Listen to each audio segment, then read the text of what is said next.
Hi everybody, Pastor Kirk here, coming to you live from beautiful Livonia, Michigan.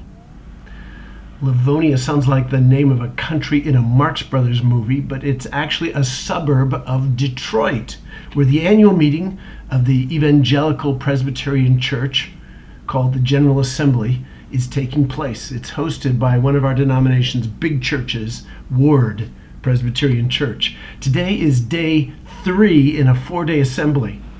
You know, every church in the denomination sends pastors and elder representatives. Each day features worship and preaching, all group sessions and breakout sessions. The business meetings are balanced by sessions focusing on global mission and urgent church and culture issues. For instance, on day 1, we heard a presentation from a 40-something Chinese-American, Christopher Yuan, he was immersed in the Miami gay culture and drug culture for over a decade. He spent 3 years in federal prison on a drug dealing conviction, and then he came to Christ, totally surrendered his sexual identity. Then he graduated from seminary, and he's now on the faculty of Moody Bible Institute. He frequently speaks to Christian audiences, as he did to ours, on his long, dark, spiritual journey to Jesus. And he was accompanied by his mom and his dad, 2 devout Christian believers who, over 10 years, prayed their son out of his lost life. It was very affecting. They all told their part of the story. This is a story the media tells us never happens. And Christopher has a riveting and compelling message about how, you know, our sexuality is not who we are. Contrary to our modern culture's insistent claim, who we are is found in Christ alone. That was on day 1. Day 2, we heard from an Iraqi Christian woman, Juliana Taimurasi. She was displaced as a refugee by the Iraq War and the rise of ISIS. She's settled in America. She now heads a relief agency for Iraqi Christians.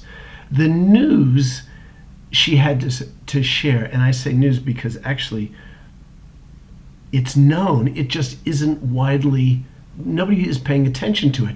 The news she had to share was about the shocking genocide of Christians in a huge area of Iraq called the Nineveh Plains, where over 1 million Assyrian Christians with Iraqi citizenship, they've lived there for 20 centuries.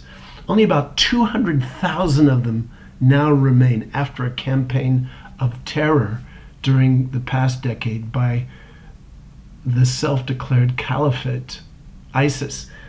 You know, the men have been systematically murdered, the young women forced into appalling sexual slavery, and the survivors have been displaced into these massive, degrading, hopeless refugee camps. And Juliana pleaded with our commissioners not to ignore the plight of fellow believers. And she shared heart-wrenching photographs and video of the victims describing their experiences. As you can see, these are not just church business meetings that we're attending. We also commissioned new missionaries to the global missions field. We invited the heads of the Mexican and Brazilian Presbyterian churches to preach. You probably didn't know, I didn't, that Mexico is the 2nd largest Presbyterian country in the world with over 2,000 Presbyterian churches. I think Kenya is the largest. And anyway, they are wonderfully biblical and evangelical, and they want to kind of be partners with us. The EPC has launched a partnership with them to plant hundreds of new churches in Mexico. Anyway, nearly 1,100 people have gathered here in Michigan for the General Assembly. It meets every June. Next June, our church is hosting the event. It's going to be the first time GA has convened on the West Coast. Apparently, there are only 5 churches in the denomination that are big enough to host, and Fair Oaks is one of them. So Let's get ready. FOPC, we brought a team to GA this year to take notes, figure out how to do this, because the hosting church plays a huge role in hospitality, as you can imagine. Hundreds of volunteers, us next year, helping with welcome, parking, transportation to and from the hotels, refreshments and food service, meetings set up and assistance, childcare, and dozens of tasks like that. We're going to need to rally our church family for these same tasks next year. It's going to be an exciting one-week visit of the national church to our church. And there may be a few more EPC folks interested in a trip to Sacramento next year than to Detroit this year. Many in our church family have little awareness of our EPC identity. We love Jesus, we believe the Bible, we're committed to being a gospel presence in Sacramento, we support world missions. Do we need to belong to a denomination? What does it mean to belong to a denomination called the Evangelical Presbyterian Church? That's a great question for all of us to reflect on as we prepare for this next year's event. When we were 7, 8 years ago, 10 years ago, when we were restless to depart from the PCUSA, the EPC opened their doors and welcomed us in. And I want to tell you, it has been a great home. Church sociologists in the 20th, 21st century, they talk about our era as a post-denominational era. Christians don't pay a lot of attention to the denominational label when they're looking for a church. Our grandparents might have. They were born Methodist, they're going to die Methodist or Presbyterian or Episcopal or Lutheran. That's not the case today. Today, people just want to know, does this church believe the Bible? Is the worshiping and preaching good? Are they friendly there? Are there people like me?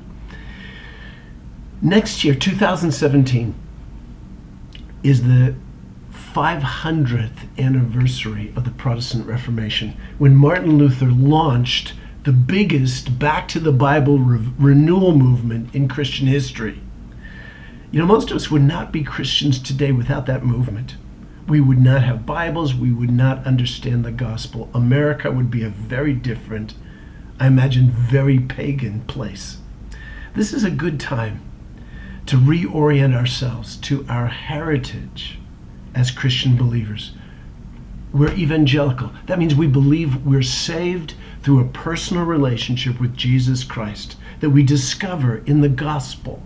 The Bible word for gospel is evangelion. That's the Greek word we get evangelical from, gospel.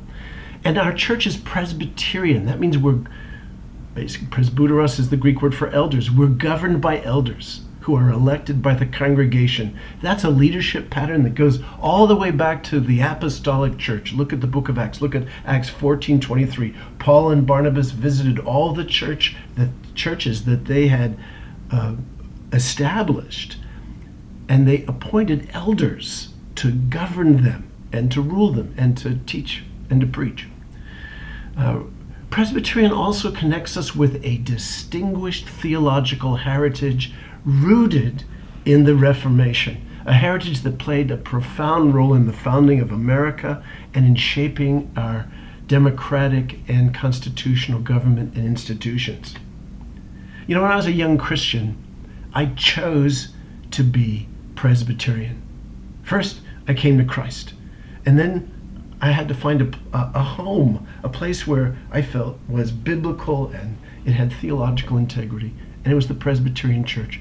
I still am convinced that it has the best biblical and theological integrity of all of Christianity's great movements and faith streams. And I love this heritage.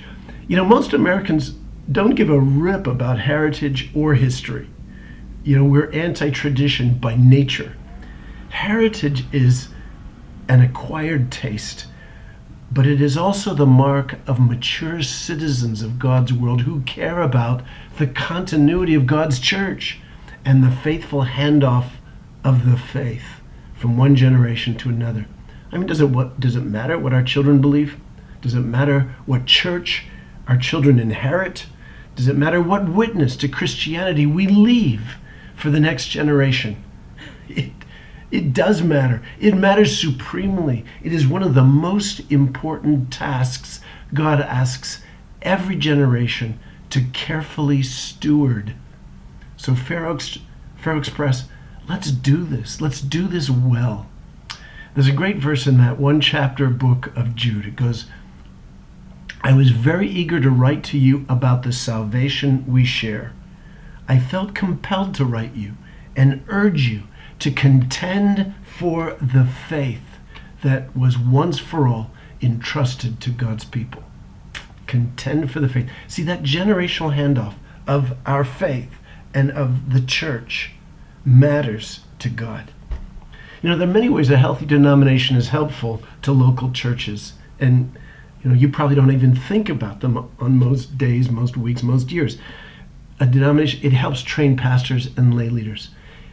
It helps plant churches and revitalize declining churches. The denomination keeps our churches aligned with standards of biblical truth. A pastor or church that goes off the rails biblically needs a higher authority to call it to account. That's what the Presbyterian Church does for us. The denomination regularly reminds the local churches of our larger global mission. You know, God is doing something in the world, and we need to raise our sights above just what's going on in Fair Oaks and Sacramento. And a denomination helps organize and resource missionaries and mission agencies for that purpose. And then when the culture clashes with the church over biblical or moral issues like sexuality and marriage, like abortion and euthanasia, like immigration and refugees, like care for the environment, care for the poor. Those are not just political issues, those are moral issues. You know, the prophets of the Old Testament spoke into their cultures about those issues, not necessarily something people wanted to hear. Anyway, that the denomination can help marshal good biblical thinking to help us think through how to understand these issues according to Scripture, how to adopt policies that guide and protect our churches from cultural mischief, and we're seeing more and more of that these days, and how to talk about these issues with our neighbors with cultural sensitivity. See, those are all ways that a larger denominational family is helpful to a local church. This next year, with the General Assembly coming to Fair Oaks and the anniversary of the Reformation, the 500th anniversary, oh my goodness, that's a great time for us to reflect on and give thanks to God for who we are as evangelical Presbyterians. And maybe embrace this identity for the first time. You know, above all, above Presbyterian, we're Christians. We belong to Jesus. And he has brought us together into a wonderful community called Fair Oaks Press, where we can experience life. We're rescued, we're redeemed, we're restored, we're renewed. We can experience life in all of its fullness because of the grace and presence of Christ with us and in us. Well, I'm so grateful for you, my Fair Oaks Church family, and I'll see you on Sunday. I'm hugely excited about the summer-long series of Philippians that we begin this week. Paul's letter from prison in Rome. You know, you'd think life is over for him. No, he's talking about how to live a life of joy and peace and partnership and purpose. And that's going to be what we're going to be studying as we move through these Sundays in summer. And then just a final kind of news flash. You know, the crazy hot temperatures that we've been experiencing in Sacramento, that you've been experiencing, I'm in Michigan, are likely going to force us to move our patriotic concert next week on Thursday night. You know, we're going to have a concert in Old Town Fair Oaks, concert in the park with a big patriotic theme and a little gospel message. The theme is God shed his grace on thee. We're likely going to have to move that concert from outdoors to indoors because the temperatures are so crazy hot. And if we do, it'll be in our worship center Thursday night, June 30th. But watch for an announcement. We'll probably announce it this Sunday and also on our website. Okay?